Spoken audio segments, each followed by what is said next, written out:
Well, we have a rather curious subject today, but one that seemingly is involved in practically everything that happens on earth, and that is the human mind.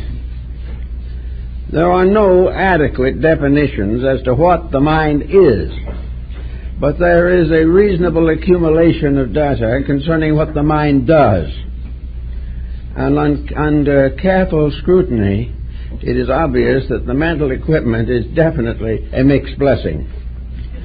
Now, why is the mind what it is? Well, it is part of a general government, collective and individual. The world is governed by attitudes, convictions, beliefs, opinions, and various research projects. And these, most of them, originate in the mind. The individual is governed by his own mental equipment, which he very seldom questions, for the simple reason he has nothing to question the mind with except the mind. He has to analyze the thinking equipment. And of course, for some unknown reason, the mind nearly always wins the argument. It does what it wants to do. Now, the mind, as general commander-in-chief of the body, is controlling a complete miniature empire, which we call the human being. This empire includes every type of life that is found in the larger theater of the world around us. This empire within us has its continents, its races, it has its arts and sciences, it has its transportations, and its own educational theories. It is a complete world, living and existing on three distinct levels. These levels are, for the most part, obvious, recognized, and in one way or another, misused. The physical body is the final basis of the human personal integration. This might generally, and is generally, considered a kind of blue-collar structure. It is here to work. It is here to do what the mind and the emotions want it to do.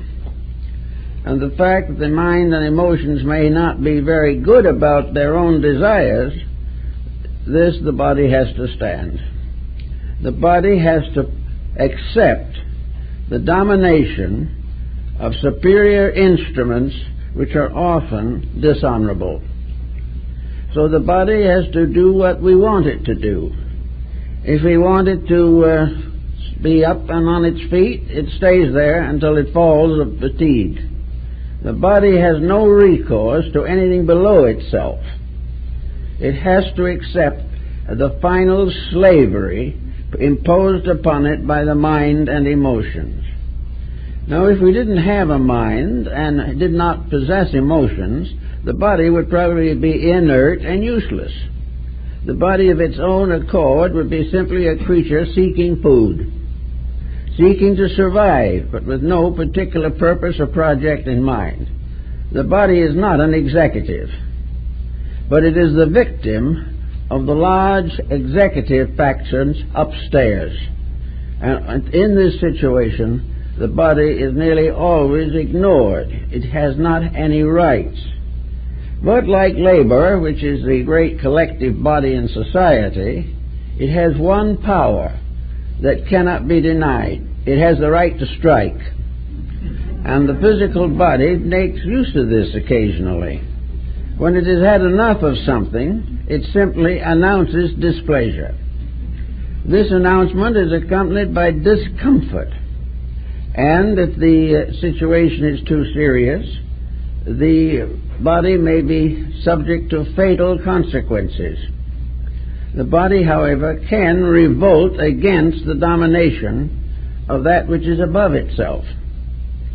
Actually, of course, there should be no need for such a revolt, because the superior part of man should respect the body, should realize that this structure is a commonwealth, that it has its obligations, its duties, and at the same time confers definite benefits upon the personality which it is motivating. So the body can object. And when it objects, what do we do with it? Well, in labor, when labor objects, we put in a few strike breakers to force them back into line. Well, when the physical body shows wear and tear, we do something to keep it going, but not for the primary purpose of making it healthy or happy. It's merely to keep it doing what we want it to do. And when the body no longer does what we want it to do, we wake up in a rather sad state. So we have a body physically that is subject to the tyrannies of both emotion and thought. Emotion stirs up things, gets the body into all kinds of difficult situations, presses various temperamental excesses which damage the structure and function of the body. The emotions of hate are just exactly as bad on the body as a poison gas. All the things that we do emotionally that are destructive injure the body. The idea that we can have a strong body and perverted emotions is simply unrealistic. But then most of our attitudes are unrealistic because we base them upon what we want to do rather than what we should do.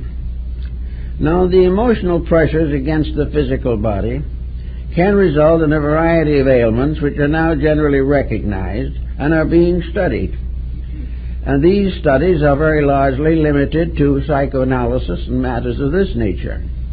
Actually, the emotions are also depleting and debilitating the physical body. They are adding to its wear and tear. They are struggling to preserve their own purposes. What the emotions want, desire being one of the most prominent of emotional functions, what they want, they demand, and there is no consideration for the consequences. We see this today in alcoholism, where the emotion, the mental nature, has condoned the use of alcohol, wishes to use it to inspire a certain confidence or to build a certain sense of joviality, and the body is the sufferer. The body has nothing to resort to as a means of getting out of the situation, but if the emotions and mind are too despotic, we will have delirium tremens, which will put the individual into a very bad state, if not an early grave. So what we want to do, seldom if ever, is based upon a concept of what is good for and what is best with the problems of the human body. Actually, therefore, we have to arrange in thinking that we have a neglected factor, which all the doctors in the world have not been able to really keep going. The Chinese probably did the best of any up to the present time. The Chinese people hire a doctor when they are healthy and well, and they do not pay him if they get sick. This is the exact opposite of our method, but there is something more to it also. The doctor is therefore going to do everything possible to keep them well. He is going to move in and teach the individual the laws of living. In Chinese culture, the medical practitioner is usually a Taoist philosopher. He is capable of many types of magic, esoteric healing, and things of this nature, unknown to us in the West, and of course he has given us acupuncture and a variety of pharmaceuticals. But this Chinese doctor's idea is that if he takes the job, which he can refuse if he doesn't want to take it, then he expects the person he is keeping well to be a basically enlightened Confucianist. The individual who wants to stay well must become aware of the responsibilities of the superior person. The only way to stay well is to keep right. Now, there are, of course, accidents and things of this nature which we cannot include. But the run and file of people who have no great special tragedy in their lives drift along without the proper amount of Confucianistic discipline. The doctor, therefore, reminds them that the superior person is the only individual who has the right to be healthy. An individual who doesn't keep the rules of life doesn't have any right to have a healthy body. He does not have any right to have a happy and comfortable relationship with his own physical structure. The moment he breaks the rules physically, which he does because of mental and emotional pressure, the body suffers. And if this goes on long enough, the Chinese physician must point out that the individual trying to do what he pleases rather than what he should is shortening his life and depressing his own actions and cultures. So the health began in China with being right, and it is simply true here. But how do you become right? This is another problem. Well, there's the first positive use of the mind. The mind, being the general in charge of the entire corporation, has a right to be heard and has the inevitable right to be right. Now, why is the mind not always right? Well, because we've never trained it properly. We haven't realized that the mind is probably the most important vehicle that we have in the process of living. We are doing all kinds of things with the mind, but most of the things we do are prejudicing it in one way or another. We want the mind to be the means of fulfilling everything in life that we desire. A mind that doesn't fulfill our wishes isn't much of an intellect as far as we are concerned. A mind that tells us to be temperate brings immediate objection. And what is the source of the objection? A counter-attitude of the mind itself.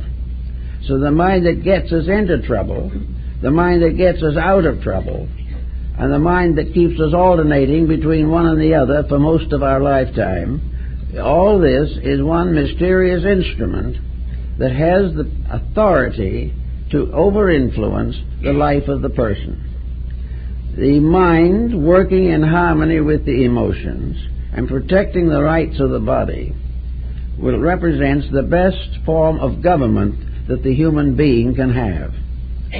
The mind, therefore, must be taught how to govern, and the results of its own instruction are proven by the emotional and physical consequences of thought. If the mind is right, the body will be reasonably well, and the emotions will be stable. If the mind loses its own integration, or fails to maintain its proper relation with life, then the other two factors are immediately sickened. And we find that most of our thoughts these days have a tendency to deplete health or depress emotions. The world we live in today is a world which many people fear. They believe that the inevitable consequences of our mistakes must sometime descend upon us. But we seldom apply this to ourselves. We seldom think that the personal mistakes that we make every day are really going to be held against us.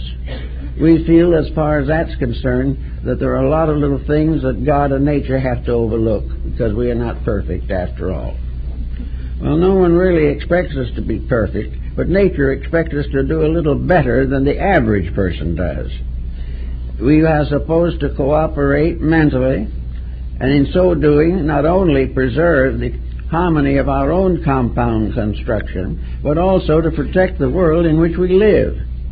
Selfishness and cupidity and arrogance and all these bad emotional mental processes are destroying our planet.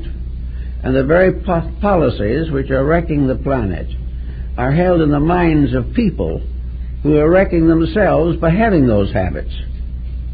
This is something that's hard to believe, perhaps, but if we want to know what is happening and why it is happening, it is not necessary to climb the smoky sides of Sinai. It is only necessary to sit down quietly and reflect for a few moments upon the conditions of society, our own personal lives, and the attitudes by which we are dominated. If we do this, we will soon have the answer to most of the common questions. Now, in China, as we aforementioned, the doctrines of Confucius, though for a time outlawed by Mr. Mao, are now back in fashion. And it is now considered a part of education for the individual to realize that an education that enables him to be sick, poor, discontented, and driven by dictatorships is not much of an education, and the world isn't going to get very far on that diet of culture. Wherever we find things wrong, there is some kind of ignorance, and this ignorance is either natural or acquired. Natural ignorance you can do something with. Acquired is more difficult. Acquired ignorance largely arises from the individual's personal determination to break rules for his own benefit, failing to realize that this is utterly impossible. When he thinks he has broken some rule for his own benefit, he is simply laying up trouble for the future. There's no way of escaping it. So that the end of education, theoretically, is to produce the superior person. Now, superiority is not a standard factor. Superiority is actually the individual living from the best part of himself. It is the individual using the talents that he possesses as wisely and in such friendliness as is possible. The superior person is the one who lives according to the highest concepts of his own character, conduct, or background. There is no reason why a superior person has to be a genius. Many geniuses are hopelessly unbalanced. But a superior person must have the fundamentals of a civilized human being.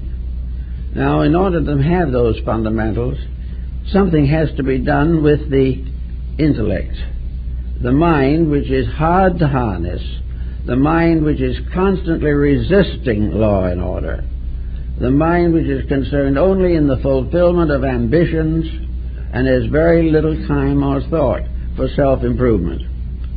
So the only way you can do anything with the mind is to get it young and stay with it until you make it do the things that it is supposed to do. This is a different approach to education from what we have now. What we are really now trying to do is help the mind to be sneaky and safe at the same time. We expect the mind to break the rules and live happily ever afterwards. And in order to convince us of this, it has rearranged the rules so that the mind is miseducated to go on and perpetuate the sorrows and miseries of the human race. So the Confucianists decided that the main point was to find out, as far as we can, what constitutes superiority. For superiority, when it is properly acquired, lifts the individual from a previous level of inadequacy. Superiority is not an ultimate in itself by one grand dash towards education. Superiority is a constant growing in which the individual constantly lives above his own mistakes and corrects them and does all that he can to advance his life. This is what we should have in school. The mind should be taught that the most important thing is that it should be a benevolent organizer and a benevolent executive. It is like a country. The country has a good ruler, the people flourish. If it has a bad ruler, they suffer. If the ruler is ambitious, runs them into wars, debt, and revolution, the same thing happens in the human body. The sickness sets in, and there is no immediate cure for it. So the Confucian says, let's start by diagnosing the requirements of a superior person. Now, most people think they're superior. And even when they know they're not, they don't want anyone else to tell them so. Because there's certain pride in there also. We wish to be a success. And as we have set up a science of success as a result of breaking rules, we can break a few of them, and then the rules break us. So the Chinese says the first thing you have to do to teach the child is to give it the integrity necessary to develop into a purposeful person, a person who is superior. Now, what is a superior person? A superior person is one who is above committing inferior deeds. Anything that is destructive, anything that is selfish, anything that damages the public good or the private good must be considered as against the production of the superior person. The superior person must be a builder, not a wrecker. The superior person must put others before himself. He must recognize genius where it exists. He must serve integrity where he finds it. And in his personal life, he must keep the rules of the Confucian Code. And the Confucian Code is one of the earliest of the various world codes to include the statement that we should do unto others as we would wish that they would do unto us. It was integrity from the beginning. So the first step of education is to teach an individual what honesty is, why it is worthwhile, and why he must acquire it if he wishes to be happy. Now, he may find that he is surrounded by people who do not agree with this. And as we are likely to follow the leaders of our day, we soon lose sight of the problems of being superior, and very often end up by being inferior to the worst rather than superior to the best.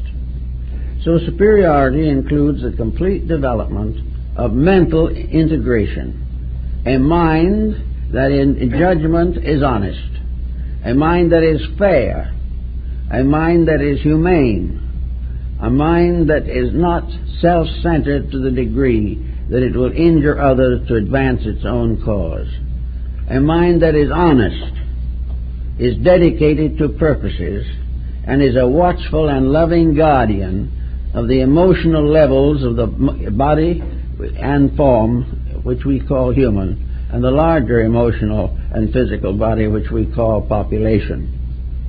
All of these things are part of a code, and the mind was given to us so that we can live well, do right, and be happy. What happened to it? Something went wrong. Because we are none of these things today. We are frightened, we are selfish, we are dishonorable, we are out to one purpose only, and that is to get ahead by cheating somebody else if necessary. And our idea of the superior person is the individual who in one way or another has accumulated wealth or power, and very difficult to collect either in large quantities without compromising principles. So the child in school has to start with the culturing of its mind. Now, education generally has never been very successful in culturing the mind.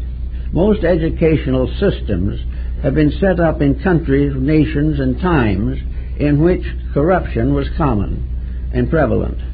And education has gradually become a means of competing with that which is wrong.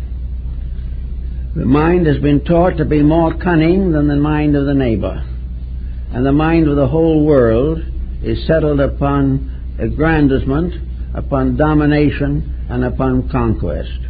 All of these things are silly, stupid, and mortally dangerous. Now, we can believe, for instance, that we go along in our own personal lives, and that the mind is a fairly pleasant person to be with. It thinks rather nice thoughts as long as they're not very important thoughts.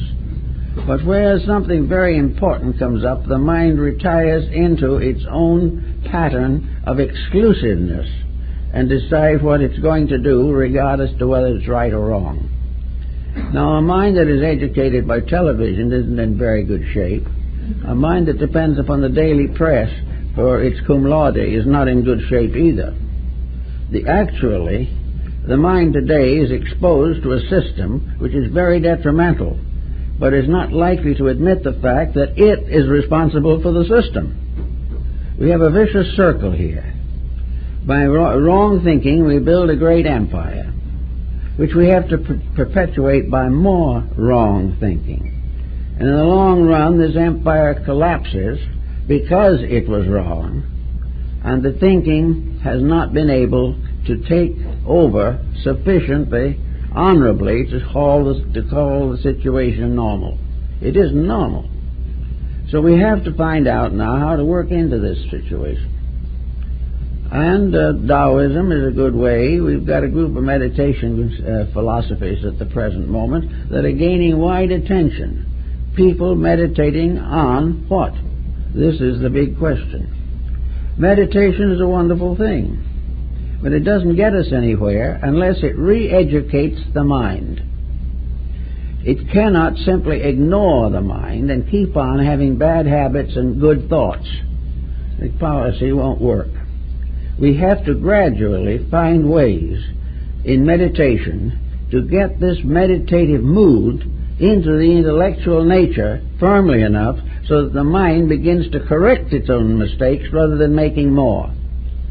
The mind is a creature that can correct its own mistakes, but it seldom does so, because by the time the mistakes have been made and have been uncomfortably assimilated into conduct, the mind is not likely to change them. If it could change them, it would do so in the world also. And we would not, at the end of 5,000 years of so-called civilization, we won't have passed, as we have now, through the post-war years of a struggle which cost the lives of nearly 60 million human beings for no good whatever. Even the old boundaries haven't changed. The old grievances haven't changed. The old hopes have not been stimulated. The old faults have not been corrected. So what was the result of all this? A mental attitude which is wrong. This attitude held maybe by leaders at one time and by ambitious followers at another, or by hopeless persons who could make no contribution because they had never trained themselves to follow an internal conviction.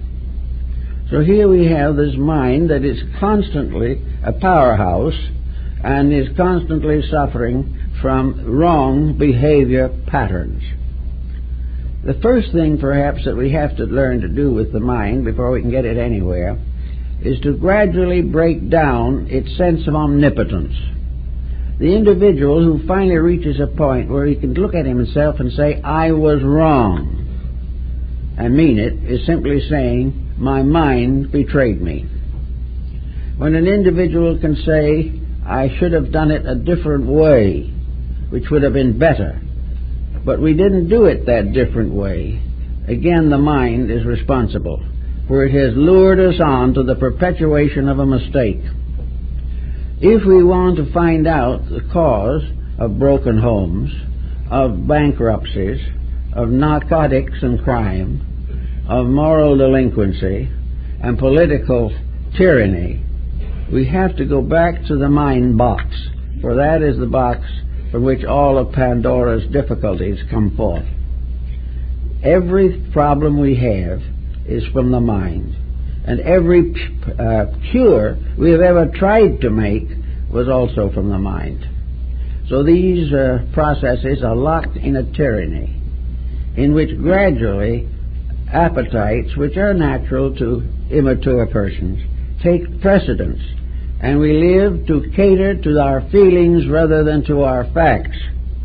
We continue to break rules because we find a certain immediate satisfaction, and then wake up someday faced with a huge penalty which we are unable to meet. So the great problem is to use the mind. In India it is said in the Bhagavad Gita that the mind is the slayer of the real. And yet we were not given a mind by the divine power because it slew things.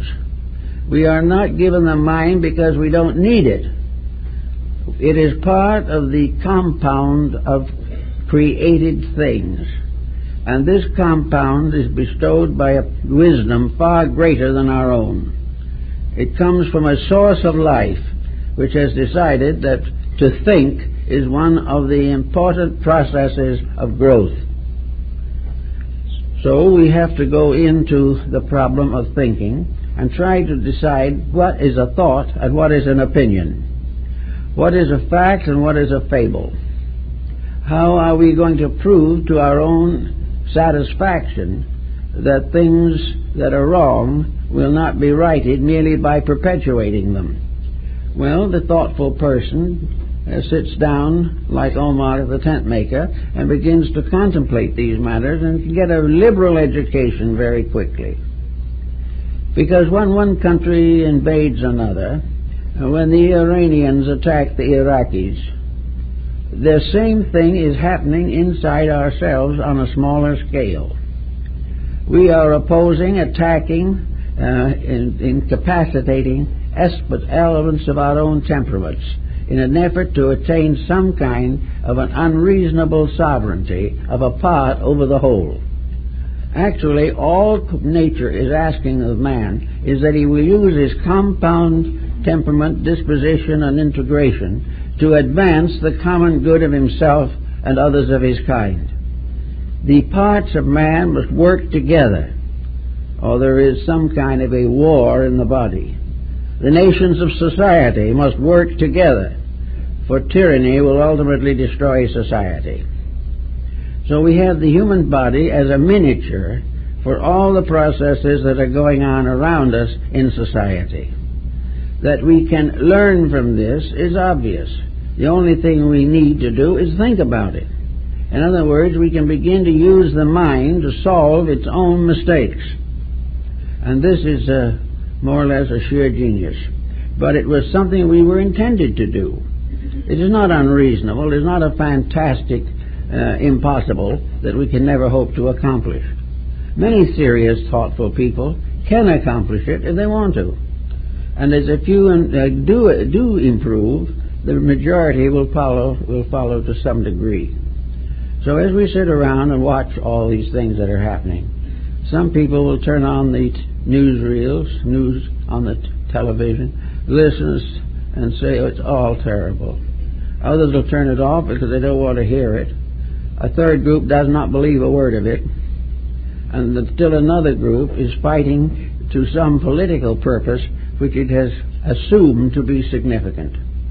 All of these things are a great expenditure of energy and nothing to help the mind. Most people in thinking feed the mind on junk foods, and as a result of that it brings out some very junky decisions which are not necessary, inevitable, or useful.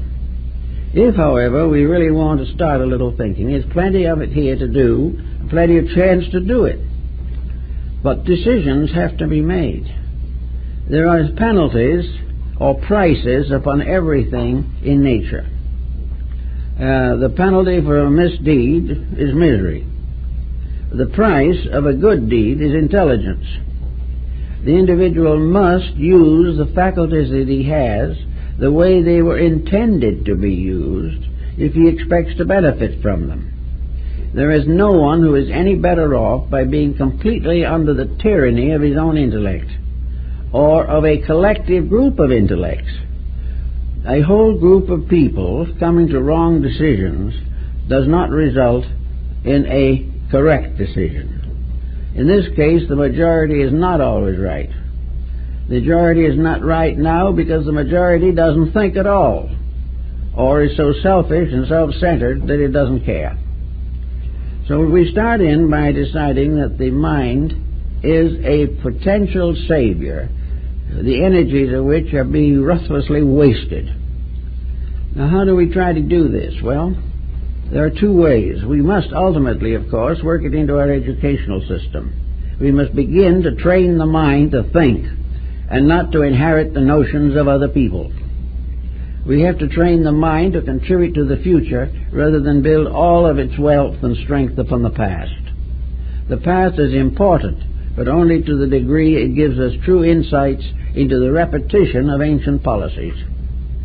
So we have to start in either by going to school in a different type of educational theory, more like that of Comenius, who gave us the public school in the beginning but unfortunately died too soon, about 300 years too soon, to be able to control the system after it passed out of his keeping.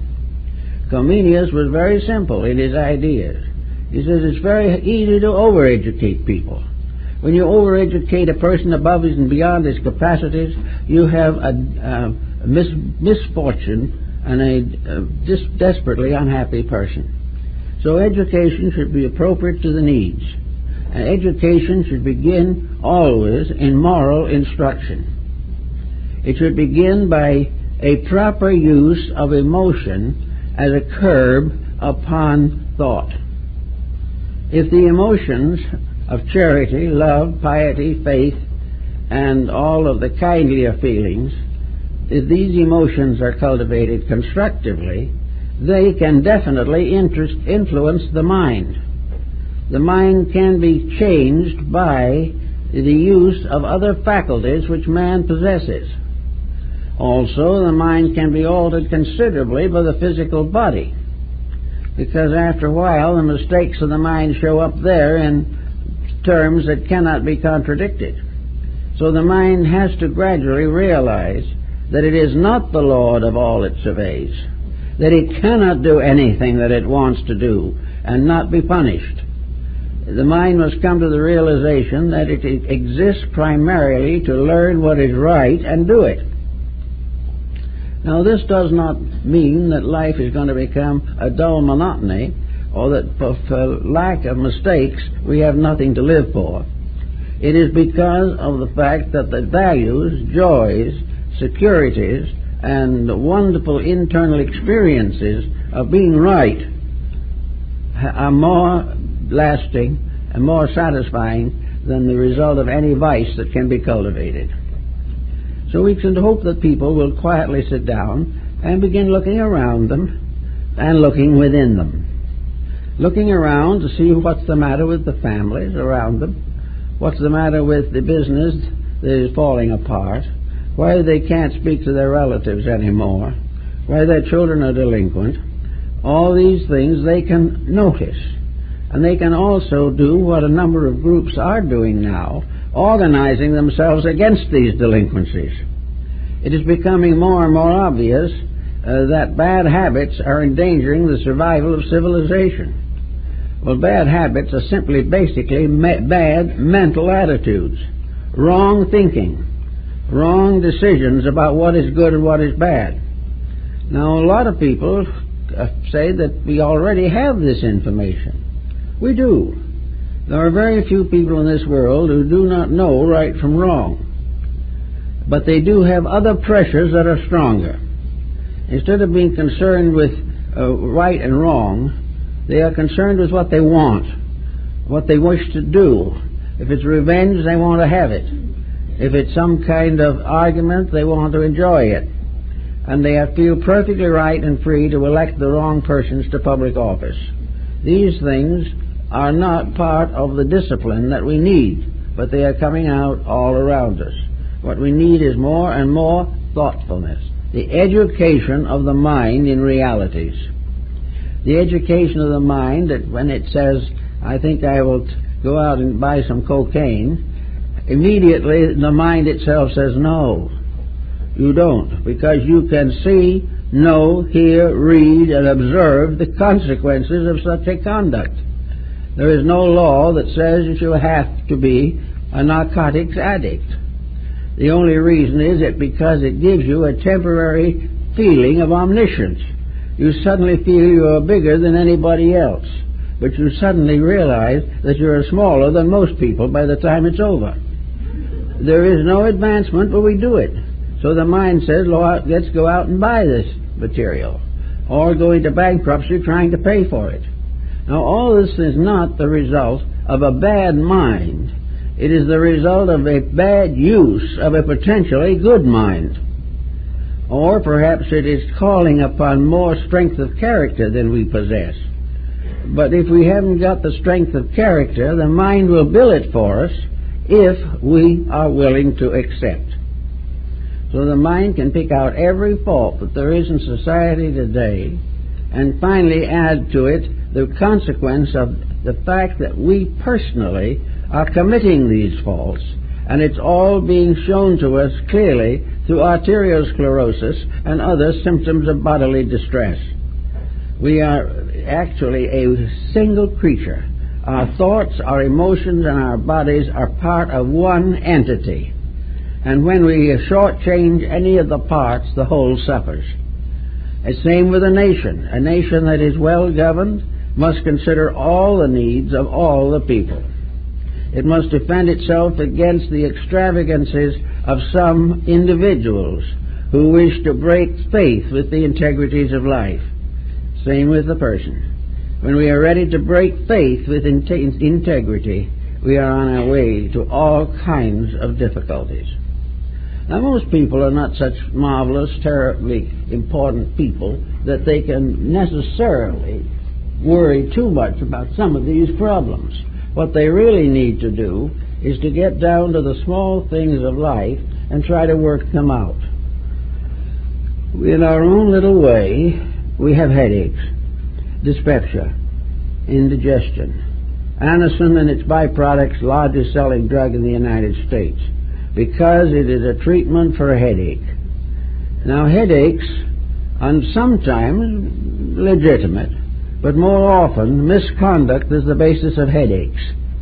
The individual with a headache is the one who is worried when he should have thought.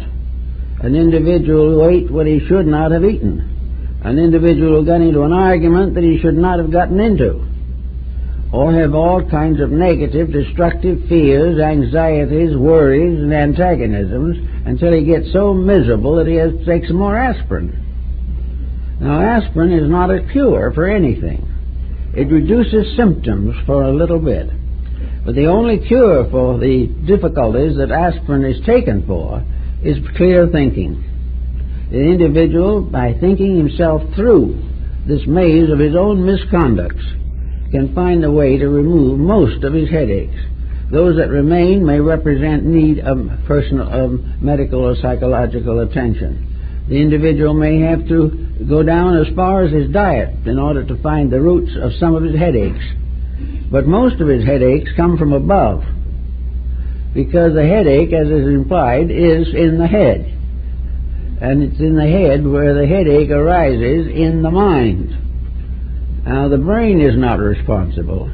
That poor little hunk of flesh is just doing the best it can. It has been given over to the custody of a heartless taskmaster. It is a slave to the will of the mind behind it.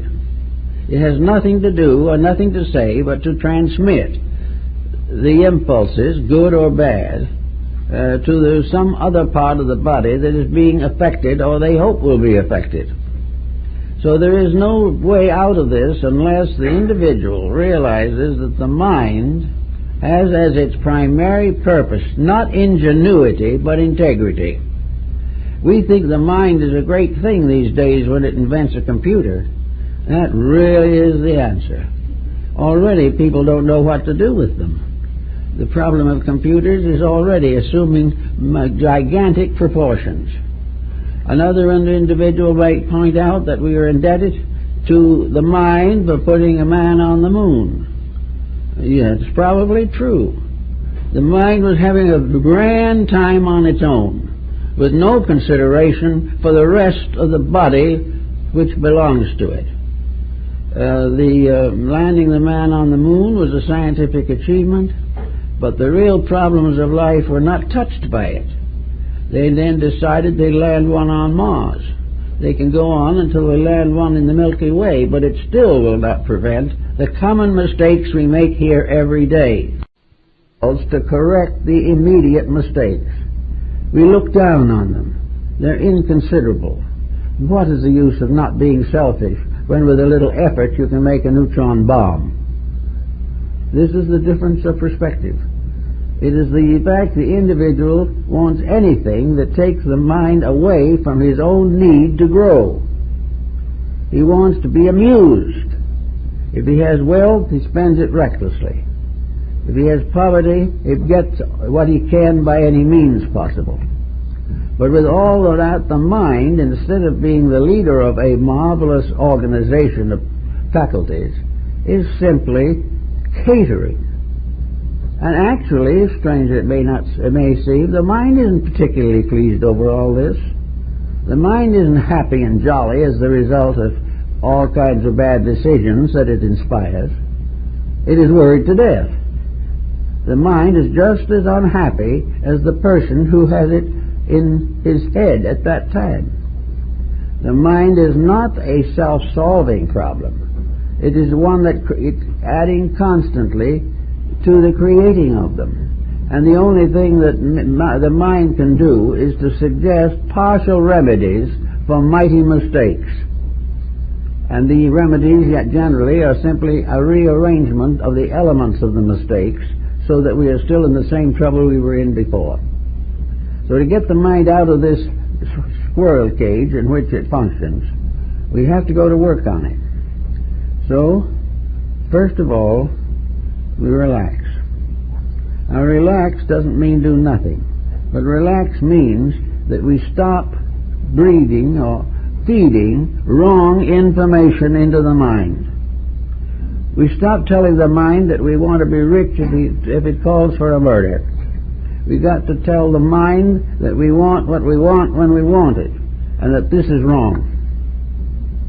Little by little, by reducing the temptations which we impose upon the mind, we can prevent a great many of the mistakes that arise from poor mentation.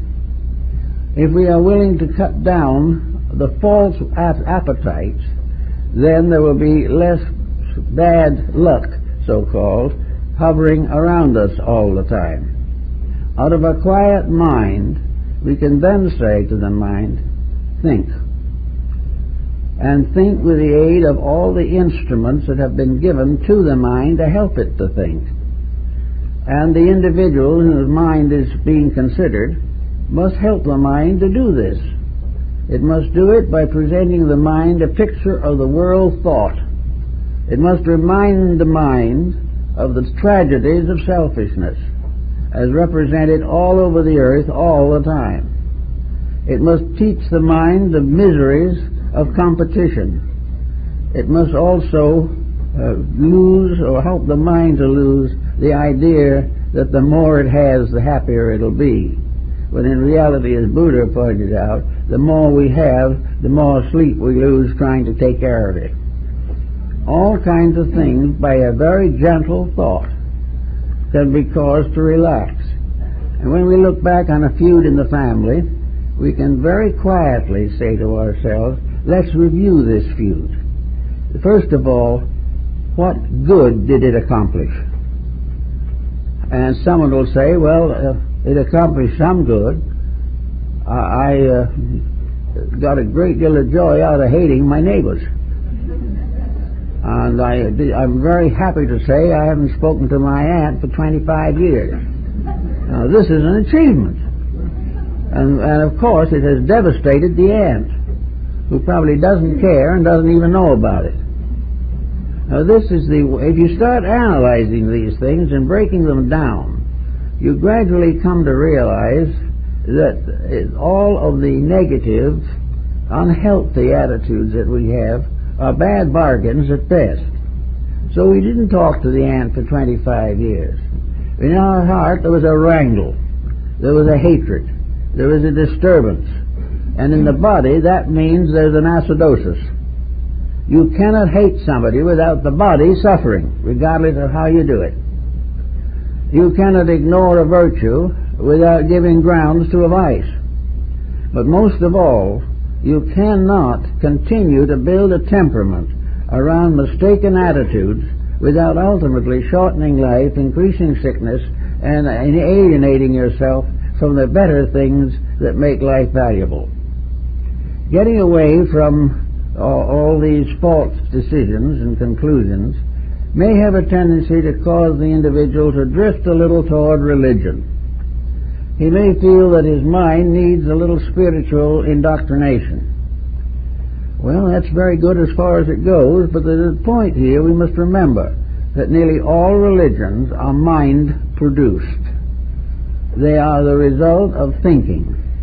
They are a result of various stages in history, various races and nations, coming to their own conclusion concerning the nature of God and what God wants. So if we are going to turn to religion for consolation, then it is very important to understand the nature of the religion that we are going to believe. And of course for Christians, the Sermon on the Mount is a very good foundation. But most Christians aren't able to live by it. Why? Because the mind objects to it. Now this objection is very similar to the objection we have today, where science, for the most part, glorifies atheism, and politics can hardly wait to get rid of all theological systems. This means that that part of society which is wrong wants to take over. The reason it wants to take over is that religion is a moralism that can interfere with ambitions. It can interfere with the determination to be rich. It can interfere with the absolute competition that dominates our thinking today. The fact is that when the wrong people want a thing, that's the thing the right people don't want. The individual who needs religious consolation to protect himself from materialism has to develop his own sense of values. But once he gets a strong enough sense of values, he is not likely to give in to the hypnosis of prevailing customs and fashions. The only thing that materialism can dangle over his head as a promise is that when he's dead, he won't remember his mistakes. This is not exactly worthwhile living for, however. It's necessary to remember our mistakes even for the length of a lifetime while we're here. We only need to remember them long enough to correct them, and things start moving much better. So we go along and we find the mind sitting in all corners of this problem of living. It is present everywhere, trying to influence and dominate the lives of human beings. Yet we need it. But we need a mind that has been dedicated to a purpose. We need a mind that has accepted the responsibility of leadership over the problems of material existence. All these problems originate somewhere within the mind, and they have to be corrected by a mental dedication. We have enough evidence at this moment to convince any court of law that it is impossible to break the rules of nature and be happy. Yet we don't see nature anymore. Where we used to see nature with its roads of trees and its little dirt roads and its waterfalls, we see nothing now but condominiums, vast projects, vast metropolitan centers, great industrial complexes, and nuclear energy centers. These things are what we see. The sky and the earth and the sun and the moon are now put in small parks where we have to go to have a picnic once in a while and we see them. We have gradually weaned ourselves away from the true world, the world of realities, and have taken on instead a fantastic jungle which we have created. Now the fact that we have created it does not make it good. And the fact that we have created it will not make it last. The mistakes that we make through ignorance, we must correct through intelligence. The mind at the very beginning became more and more immersed in such problems as survival. It tried to build a philosophy around the small things of life that the primitive human being was able to contemplate. But little by little, it has created what we call civilization, which is a compound of uncivilized peoples. It is not something that we can be proud of. And it will never get better unless we do something about it. Now, of course, long spans of history probably don't intrigue the average person too much. He's not going to die of a broken heart about something that might happen 10,000 years from now, or that a generation or a civilization will destroy itself sometime in the future. These are not the things that really lead the individual to change his ways. Even where he knows that he is passing these mistakes on to his immediate children, who may have to face the catastrophe, even this contemplation is not real enough to make any major change. Now, he thinks of a major change as getting up in front of the government and making them do something. But the major change for the average individual is simply his own attitude toward life. If he gets a straight view of life, he is becoming a free citizen of the universe. And the parent who can't change the political system can at the same time communicate to children the real facts of how to survive even in a catastrophe. Somewhere there has to be a hard core of realities, or every major difficulty becomes a terminal mystery, which is not reasonable or right. So we can go on, and we can go on to try and see what would happen if very quietly we begin to think it through. When we say, Joe's got a better job than I have, think it through and see whether it is as important as to make you jealous. Because if you're jealous long enough, the reward is likely to be ulcers. The man who has the job will never know you didn't like it.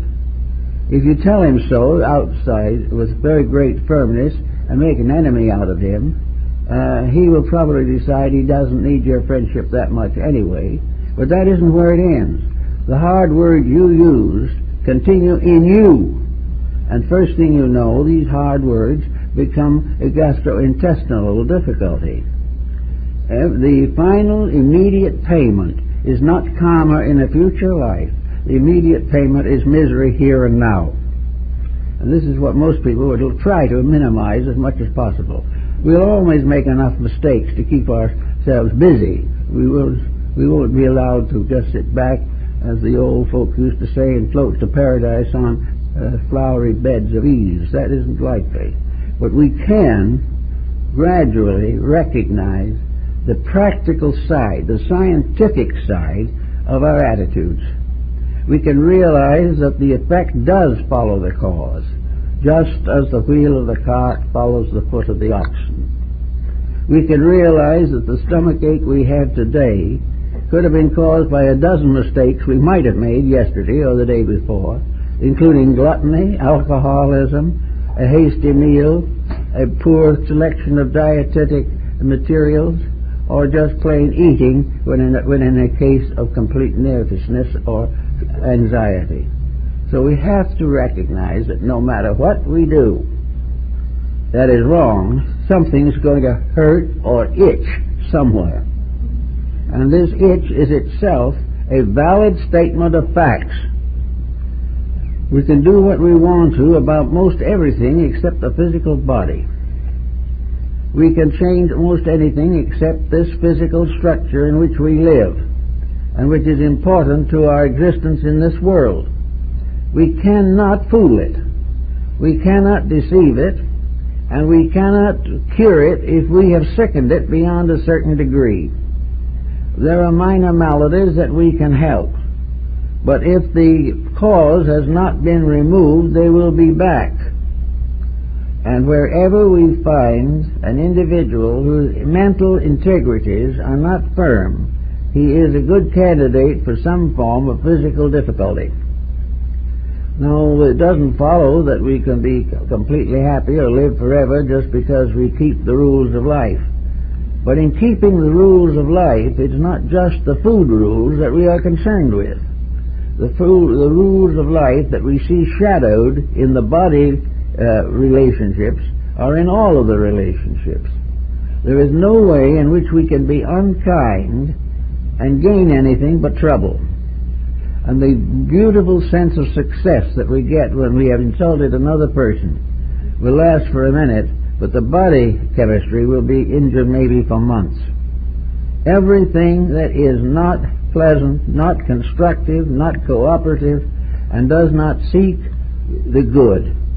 Everything that lacks these motives is subject to a suffering equivalent to the attitude which they have held. Some of the suffering is physical, some will be emotional, some will be mental.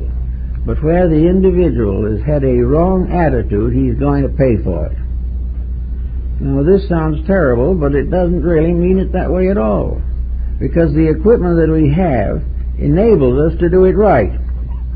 And all of nature, the universe, and the divine powers are concerned with our doing it right. What is wanted more than anything else is the human being who is able to become a permanent factor for good in the evolution of humanity. The development of humanity is a project carried on by powers much greater than ourselves. A great wave of life is moving through space, and we are part of it. And along the edge of this wave of space are stragglers of all kinds, and there are also every type of, we'll say, vicious person, every type of troublemaker, every type of gangster somewhere in this motley group. This mass of motley group is slowing down the normal growth of human society. The more misfits we have, the more cantankerous emotional intoxicants we have, the longer this problem continues. The lesson to be learned from a small attack in the liver is applicable to the 4.5 or 5 billion human beings that populate this planet. All of them have minds, and for the most part these minds are not doing much good for them. Instead of these minds leading them to peace and integrity, the minds are leading them to further trouble. This funny's problem is how to get away with it. What do we do? In addition to these various rules and laws, what is it that can outwit the mind? We can say maybe the spirit could, but then we don't hear many remarks coming from that level. Where and what is it that we can do to outwit the mind? Well, that which can outwit the mind, if we give it proper thought and time, that is the emotions. The emotions are far older than the mind. We had emotions long before we were able to think very much. But the emotions are a different type of thing. If emotions are hate, they will then enlist the aid of the mind to make that hate the most important thing in the world. This is what happens with wars. Wars are emotions stirred up to become mental hatreds. If, however, on another angle of the matter, the heart and the emotions are in some way enriched, ennobled, or made more significant to us, the result will be a great deal more peace and charity and insight. So we can say above selfishness there can occasionally rise a great heroism. And a great heroism is an individual rising above his own security to protect something greater than himself. And this is, in almost every case, love or compassion.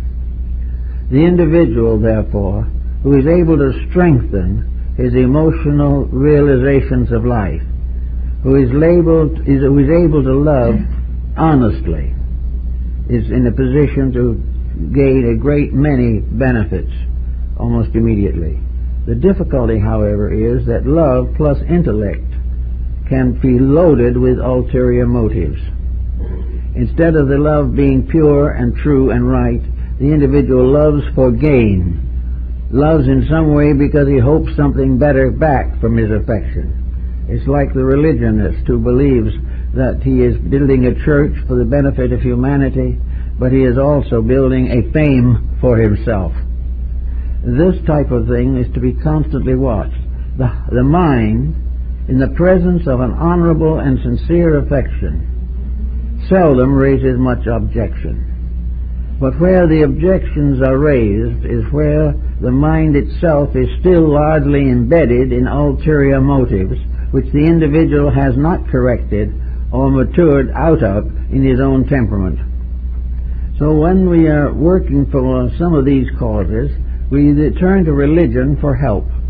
We turn to religion because we believe sincerely that this can give us a new value with which to transmute the mind. Very few religions have ever been successful as mental institutions. They have always appealed to the graces of the Spirit. They have appealed to the love of humanity and to the love of deity and to the recognition of the universal benevolence which governs all things, and most of all, the realization that our mistakes are due to our falling away from the practice of our religious convictions. So we can say love can do a great deal if it is sincere. Love can take a bad situation and correct it. But the correction must be honest. An individual with a stomach ache and had an argument with his daughter cannot reconcile on the grounds that it will cure the stomach ache. This gets back into the old problem of barter and exchange, and that's not where we are concerned. Unless the motives involved in these things are above every ulterior motive, there is very little to them.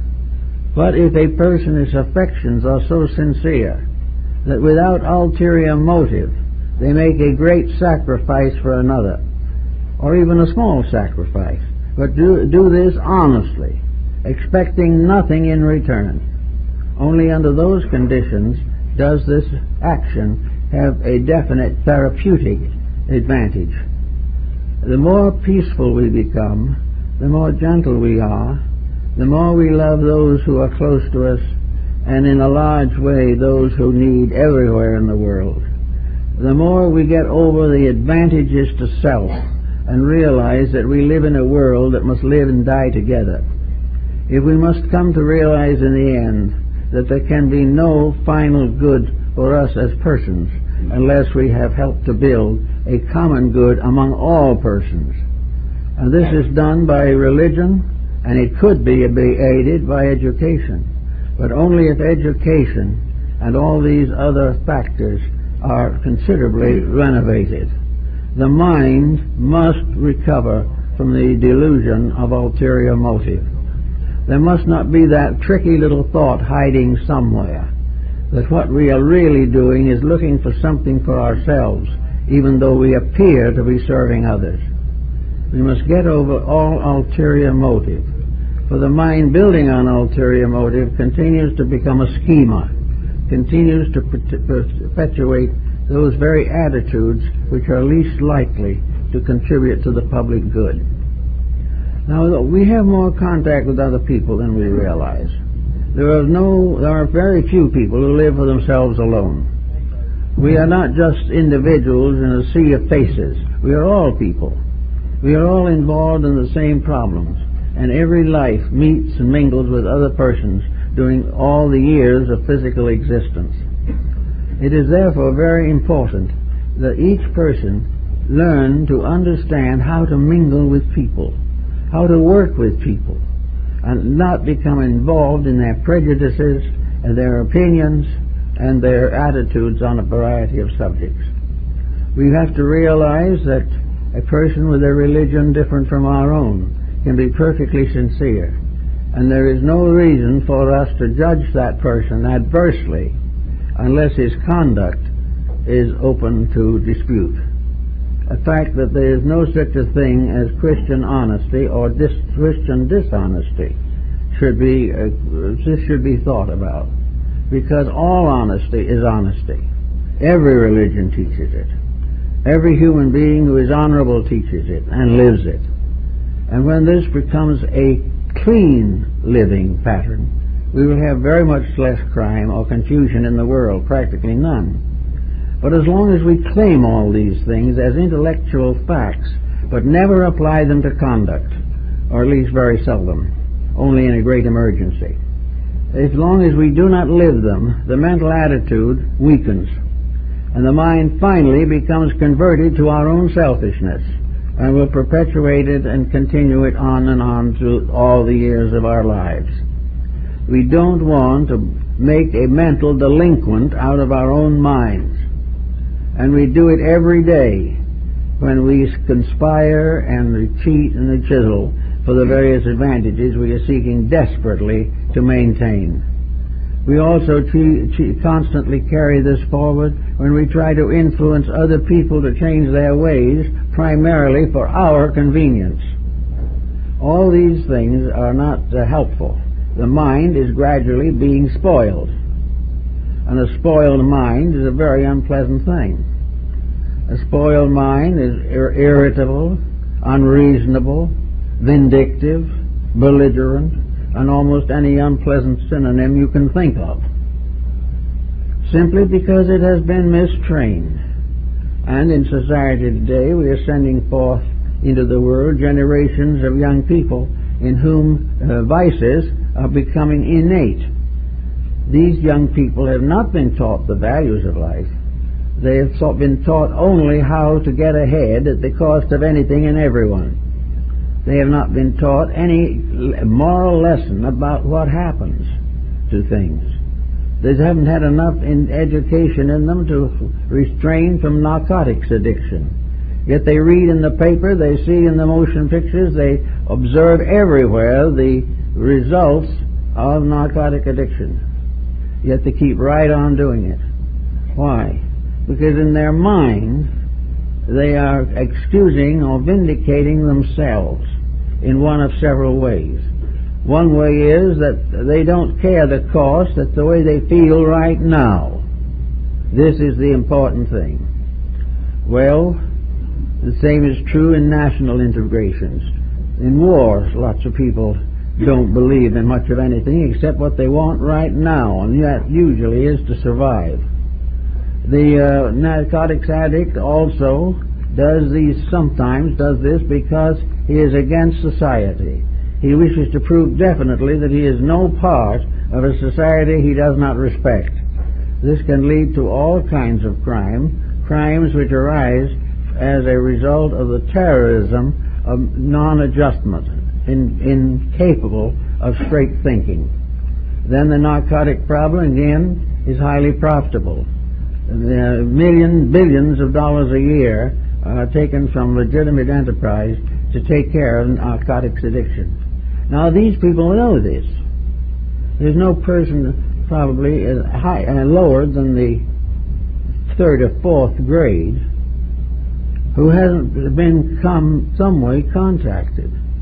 The school yards are now practically centers for the distribution of narcotics. Why? How is it that young people with minds that are supposed to be growing up to become useful citizens being snared in a thing like this?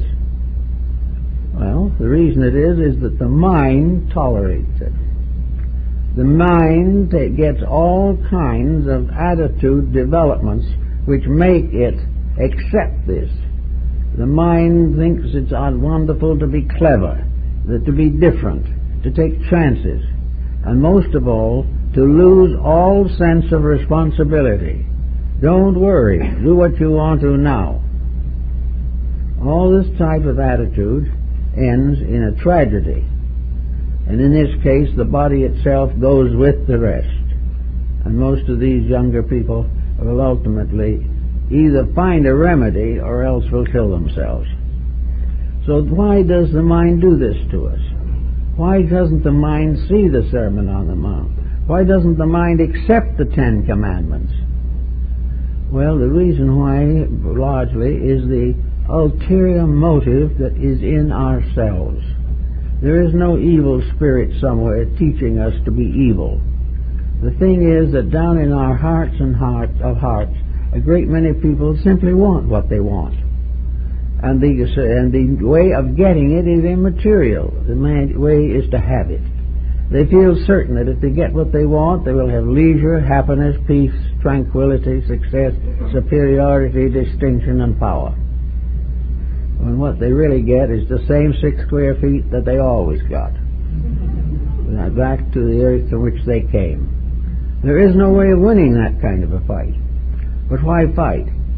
The emotions don't say so usually, unless they're badly corrupted.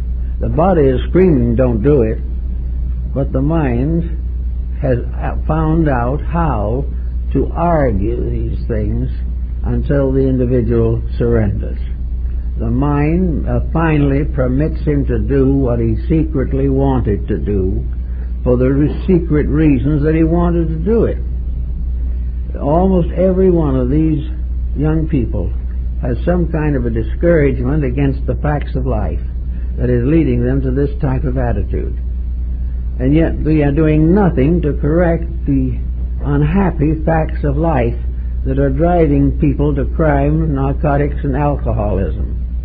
They are people who cannot adjust to the corruptions of the time unless they first demoralize themselves. So this goes on continuously and has been for a long time. The mind has to be taken over, and when an individual makes a commitment to religion or to anything which he feels is necessary to his well-being, he's got to make a complete conviction of it. He's got to go to work on his own mind. He's got to use that side of his mind, which is his true mind, the divine mind in himself, and get away from this animal mind that is constantly contributing to his delinquency. The first thing the individual must do in censoring a thought is to decide whether that thought is right or wrong basically. If it is wrong, reject it. If it is right, fight for it, even though it may take a great deal of energy, time, and sacrifice. But the fact remains, and has always been, as far as our civilization is concerned, the two minds are fighting each other. One mind is a mind of gratification. The other is a mind of edification. One says, do what you please, the other says, do what you should. And the world is divided now between these two approaches to the problems of existence. Unless we solve this as individuals, we will not be able to continue the way of life we want to become accustomed to. If we do not do something about these things, we will be mentally, emotionally, or physically sick. And while many are not in a condition in which they are being treated for their problems, it's safe to say that a large percentage of the world's population at the present time is neurotic, far more than those that are under treatment. So the mind, the highest aspect of our mind, what the Hindu calls the Arupa Manas, the divine mind, the mind of truth in ourselves, is forever fighting the mind of gratification. It is a struggle between spirit and body. It is between soul and the soulless. It is between the invisible cause and the visible compromised effect. So each of us have this little fight on our hands. In many cases it's not a very serious one. There are not great big things that we're doing wrong. But there should be a few at least moderate-sized things that we're doing right. And doing right completely, because we believe in them, because we know they're right, and because we know that we must face the consequences if we don't. Philosophy, however, is not based upon a perpetuation of punishment. It is actually a system of cultivation by which the individual recovers from the need of punishment by gradually overcoming his own mistakes. By doing it this way, the mind becomes the most powerful instrument for good that is imaginable. But until that time, it's going to be hovering around trying to convince us that we should compromise principles in order to have a little more fun now and dyspepsia later. This type of thinking has got to come more and more clearly into our consciousness. Well, folks, I think that's all for the morning.